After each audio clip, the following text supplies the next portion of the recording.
삼성전자 외국인 보유율 50% 붕괴, 3주 만에 빠져나간 돈 17조 5천억 원. 월요일에 삼성전자 300주 들고 퇴근한 분이라면 수요일 아침에 계좌를 열었을 때 수백만 원이 증발해 있었을 겁니다. 그런데요, 이 돈이 한국 시장에서 사라진 걸까요? 주도주 레이더가 수급 데이터를 추적해봤더니 답은 아니오였습니다. 같은 외국인이 같은 기간 동안 코스닥 반도체 소구장에 3조 4천억 원을 넣고 있었어요. 체결 강도 198%.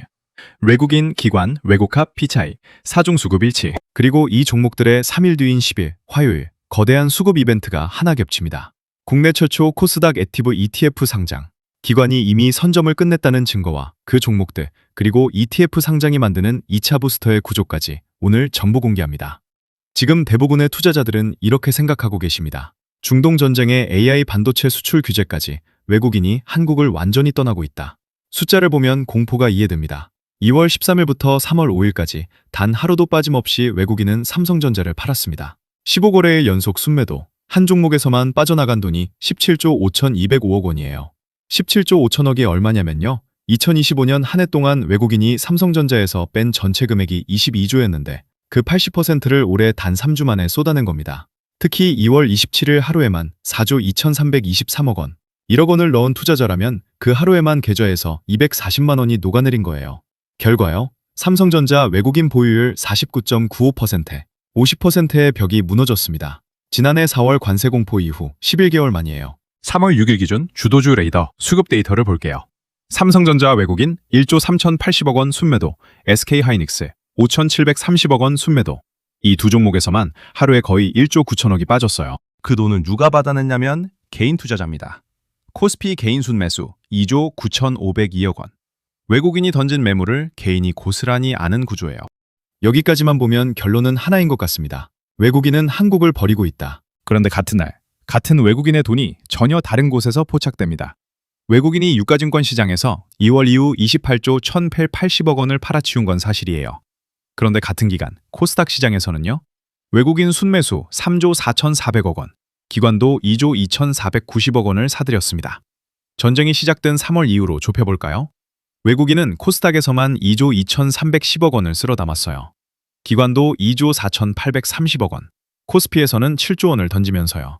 코스닥 지수가 3월 5일 하루에 14.1% 폭등했을 때 외국인은 그날 하루에만 8,380억 원을 사들였습니다. 코스닥 역사상 거의 전례가 없는 숫자예요. 외국인은 한국 시장을 떠난 게 아닙니다. 본체에서 부품으로 주소를 바꾼 겁니다. 이걸 가장 극적으로 보여주는 게 3월 6일 하루의 수급입니다. 수급 데이터 및 종목은 고정 댓글에 올려둔 블로그를 참고해주세요. 삼성전자가 빠지는 날, 삼성전자 없이는 존재할 수 없는 부품사들이 폭등한 겁니다. 6종목 전부 체결감도 100% 초과. 이건 매수가 매도를 압도하고 있다는 뜻이에요. 그런데요, 이 종목들의 10일, 화요일, 거대한 이벤트가 하나 겹칩니다. 3월 10일, 국내 최초 코스닥 액티브 ETF가 상장됩니다. 삼성 액티브 자산운용의 코액트 코스닥 액티브와 타임폴리오의 타임 코스닥 액티브가 동시에 출격해요. 이 ETF들이 담게 될 종목, 바로 지금 기관이 선점하고 있는 종목들과 상당 부분 겹칩니다. 이게 우연일까요? 잠시 뒤에 이 ETF 상장이 만드는 수급 메커니즘을 풀어드리겠습니다. 아까 외국인이 삼성전자는 팔고 소부장은 사고 있다고 했잖아요. 이 로테이션의 첫 번째 엔진은 HBM4입니다. HBM4가 뭔지 쉽게 설명할게요. AI 반도체의 두뇌가 GPU라면 HBM은 그 두뇌 바로 옆에 붙어있는 초고속 메모장이에요. 이 메모장이 빠르면 빠를수록 AI가 더 빠르게 생각할 수 있는 겁니다. 삼성전자가 올해 2월 12일 세계 최초로 HBM4 양산 출하를 시작했습니다. 전작인 HBM3E보다 속도가 22% 빠른 11.7GBps, 국제 표준보다 46%나 웃도는 성능이에요. 투자자가 놓치고 있는 게 여기 있어요. HBM4가 양산된다는 건 칩을 만드는 전공정의 이야기만이 아닙니다. HBM은 메모리 칩을 12단, 16단으로 쌓아 올린 뒤 FCBGA라는 고급 기판 위에 올려야 해요. 아파트를 짓는다고 생각하면 철근과 콘크리트가 반드시 필요한 것처럼요. 전쟁이 삼성전자의 주가를 짓누르지만 HBM4 양산에 필요한 후공정 부품 수요는 전쟁과 무관한 구조적 발주입니다. 전쟁 때문에 AI 서버를 안 만드는 게 아니거든요. 글로벌 빅테크 서사의 2026년 설비 투자 전망치가 6,250억 달러예요. 전년 대비 66% 증가. 전쟁이 터진 뒤에도 이 숫자는 하향 조정되지 않았습니다. 이 돈이 결국 어디로 흘러가냐면요, 삼성전기의 AI 가속기용 FCBGA 기판 매출 비중이 올해 50%를 넘길 전망입니다. 이 FCBGA 기판의 핵심 하부 기판을 만드는 회사가 대덕전자와 심택이에요. HPSP는 HBM4의 각층 표면을 고압 수소로 처리하는 어닐링 장비를 독점 공급하는데 HBM의 단수가 8단에서 12톨 16단으로 올라가면 어닐링 공정 횟수도 50톨 100% 늘어나는 구조입니다. 로테이션의 두 번째 엔진은 코스닥 액티브 ETF 상장입니다. 3월 10일 삼성 액티브 자산운용의 코액트 코스닥 액티브와 타임폴리오의 타임 코스닥 액티브가 동시에 상장해요. 3월 17일에는 한화자산운용의 플러스 코스닥 퍼50 액티브도 따라옵니다. 이게 왜 중요한지 설명드릴게요. 액티브 ETF는 패시브 ETF와 다릅니다. 패시브 ETF가 지수 전체를 기계적으로 따라가는 거라면 액티브 ETF는 운용력이 직접 종목을 골라 담아요. 치킨에 비유하면 패시브는 프랜차이즈 매뉴얼대로 만드는 치킨이고 액티브는 사장님이 비법 양념을 넣는 치킨인 거예요. 그래서 핵심 질문이 생깁니다. 이 운용력들이 어떤 종목을 담을 것인가? 키움증권이 이 두 운용사의 기존 액티브 ETF 포트폴리오를 분석했습니다. 삼성 액티브 쪽에서 보유 비중이 높은 코스닥 종목 ABL바이오, 동진세미캠, 대주전자재료, 주성엔지니어링, 솔브레인, SNS텍 등이 올라와 있어요. 타임폴리오 쪽은 레인보우 로보틱스, HPSP, PSK홀딩스, 이오테크닉스 등이 상위에 있고요. 눈치 빠른 분은 발견하셨을 겁니다. 동진세미캠, HPSP, PSK. 아까 제가 소부장 4중 수급일치 종목으로 보여드린 바로 그 종목들이에요. 기관이 지금 소부장을 사는 이유는 두 가지입니다. 하나는 HBM4 양산이라는 구조적 수요. 다른 하나는 3월 10일 코스닥 액척, ETV ETF 상장 이후 개인 자금이 유입되면 그 ETF가 편입 종목을 추가 매수해야 하는 구조적 수급 부스터가 걸린다는 겁니다. 기관은 이 2차 유입을 먼저 가격에 반영하고 있는 겁니다. 메커니즘을 정확히 설명드릴게요.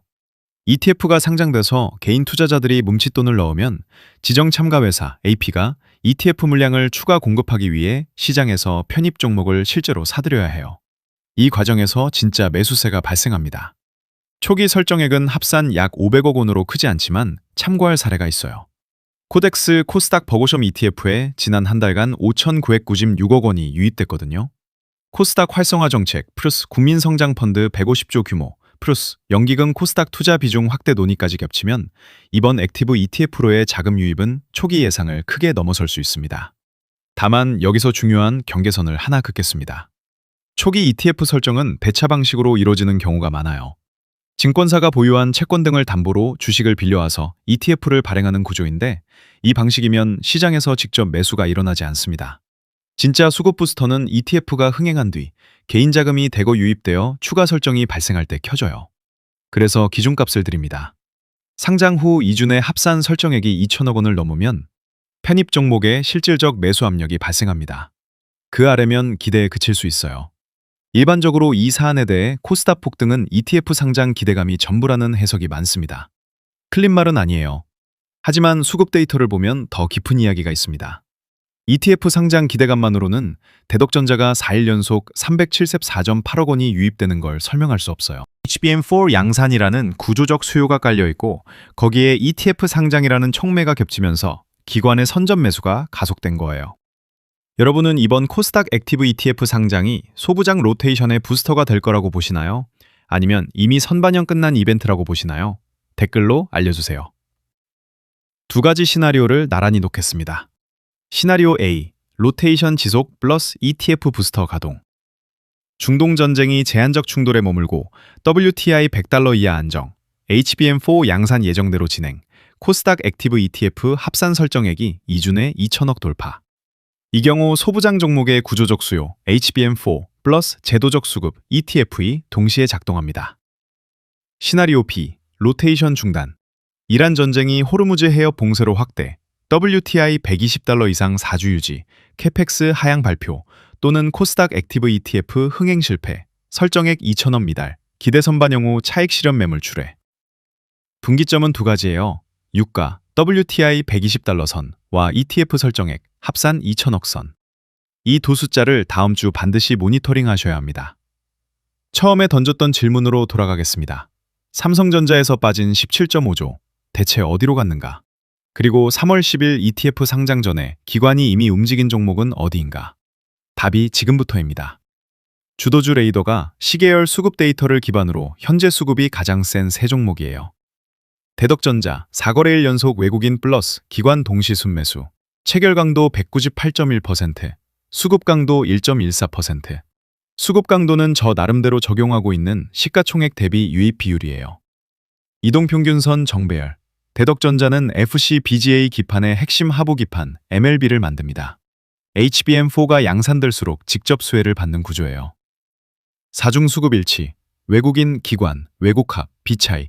내 주체가 전부 같은 방향을 보고 있다는 건 단기 트레이딩이 아니라 구조적 판단이 깔려 있다는 뜻입니다. 만약 삼성전자를 보유한 투자자라면 여기가 고민 지점이에요. 삼성전자의 HBM4 양산이 성공하면 삼성전자 주가가 오르기 전에 이 부품사들의 매출이 먼저 올라가는 구조거든요. 금광이 터지면 곡괭이 파는 가게가 먼저 돈을 벌죠. 심택 역시 4거래일 연속 쌍끌이, 36에 툴러스 4렉 실릭 1억으로 급증, 체결 강도 161.6%, 수급 강도 2.0%. 이건 시총 대비 유입 비율이 대덕전자보다 높다는 뜻이에요. 이동평균선 정배열. 심택은 HBM 패키징용 기판과 테스트 기판을 만드는 회사예요. HBM4의 적층수가 12-16단으로 늘면 기판 층수 수도 올라가야 해요. 심택의 고다층 기판 기술이 여기서 빛을 발하는 겁니다.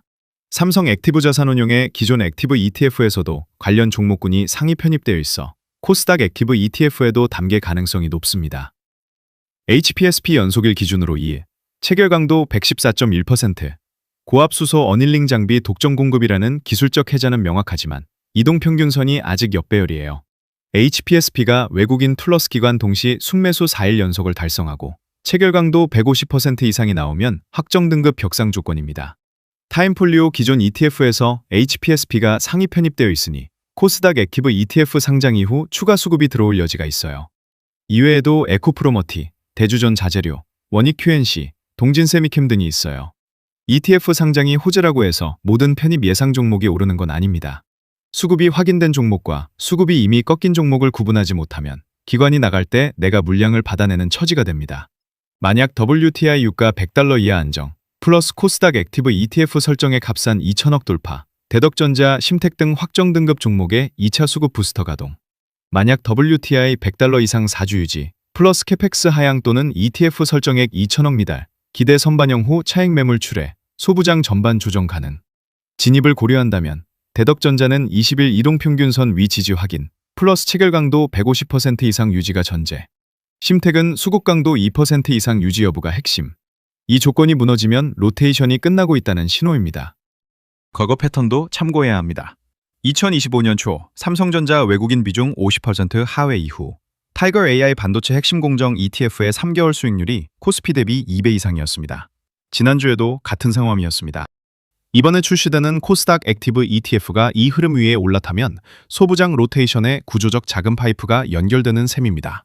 반도체 소부장 수급 로테이션, 외국인 수급 분석의 결론이 여기 모여 있습니다. 냉정하게 짚겠습니다. 첫째, 스스로에게 물어보세요. 지금 내 포트폴리오에서 대형주 비중이 몇 %인가? 삼성전자를 들고 있는 분이라면 오늘 확인한 수급 로테이션이 내 계좌에 어떤 의미인지 따져봐야 합니다. 대형주가 포트폴리오의 80% 이상이라면 지금 외국인의 자금 흐름과 정반대 방향에 서 있는 겁니다. 둘째, 수급 연속일이 4일 이상인 종목과 1토 2일인 종목을 구분하고 있는가? 수급 1일차는 확정이 아니에요. 트레이딩일 수 있습니다. 3일 이상 연속, 플러스 체결 강도 100% 이상이 겹쳐야 구조적 유입으로 판단할 수 있어요. 명확하지 않다면 포지션을 재점검할 시점입니다. 셋째, ETF 상장 기대감만 보고 들어간 종목이 있는가? 수급 데이터가 아닌 뉴스 제목만 보고 들어갔다면 기관이 나갈 때 내가 받아내는 구조가 됩니다. 단, 지금 가장 큰 리스크가 있죠. 만약 이란 전쟁이 호르무즈 해협 봉쇄로 확대되고 WTI가 100달러를 2주 이상 유지한다면 오늘 드린 시나리오는 전면 수정해야 합니다. 그 기준값은 WTI 100달러 플러스 삼성전자 KPX 하향 조정 공시입니다.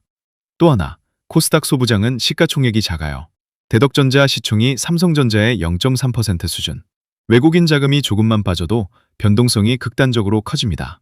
대주전자 재료가 하루에 19.5% 올랐다는 건 반대로 그만큼 빠질 수도 있다는 뜻이에요. 월요일장 시작 전 체크포인트 3가지 말씀드릴게요. 하나, 코스닥 액티브 ETF 산장일 초기 거래량과 설정액, 2천억을 향해 가는지, 기대에 못 미치는지, 이게 2차 부스터의 스위치예요. 둘, 대덕전자 심택의 외국인 순매수 연속에 5일째째로 이어지면 확정 신호가 한 단계 더 강화됩니다. 반대로 대량 순매도와 함께 끊기면 로테이션 피크아웃 경고. 셋, WTI 유가와 삼성전자 외국인 보유율. 유가 100달러 돌파 또는 보유율 추가 하락 시 공포가 소부장에도 전이될 수 있어요. 처음에 던졌던 질문으로 돌아가겠습니다. 삼성전자에서 빠진 17.5조는 어디로 갔는가? 돈은 사라지지 않았습니다. 본체에서 부품으로 주소만 바꿨을 뿐이에요. 그리고 그 새 주소지에 월요일 코스닥 액티브 ETF라는 우체부가 추가 배달을 시작합니다. 오늘 영상의 핵심을 한 문장으로 압축하면 이겁니다. 차트는 삼성전자의 하락만 보여주지만 돈의 흐름은 HBM4 후공정 소부장의 부상과 코스닥 액티브 ETF의 2차 부스터를 동시에 가리키고 있다. 오늘 보여드린 수급 데이터 주도주 레이더, 블로그에서 매일 업데이트하려고 합니다. 영상에서 다 담지 못한 종목별 시계열표와 이탈 경고 목록까지 전부 공개되어 있으니 설명란 링크에서 확인해보세요. 추가되었으면 하는 항목 있으면 말씀해주세요. 블로그 업데이트 시 고려하겠습니다. 오늘 분석은 특정 종목의 매수 매도를 추천하는 것이 아닙니다. 수급 데이터 기반 해석이며 투자 판단은 반드시 본인 책임하에 이루어져야 합니다. 지금 본인의 포트폴리오를 열어보세요. 대형주 비중, 소부장 비중, 그리고 ETF 편입 기대감만 보고 들어간 종목이 있는지 세 가지를 따져본 뒤 월요일장 시작 전에 판단을 내려야 합니다. 댓글로 하나만 알려주세요. 월요일 코스닥 액티브 ETF 상장, 여러분은 직접 매수하실 건가요? 아니면 편입 종목을 개별로 가져가실 건가요? 돈은 거짓말을 하지 않습니다. 다만 그 흐름을 읽는 타이밍이 수익과 손실을 가릅니다. 구독과 좋아요 부탁드립니다.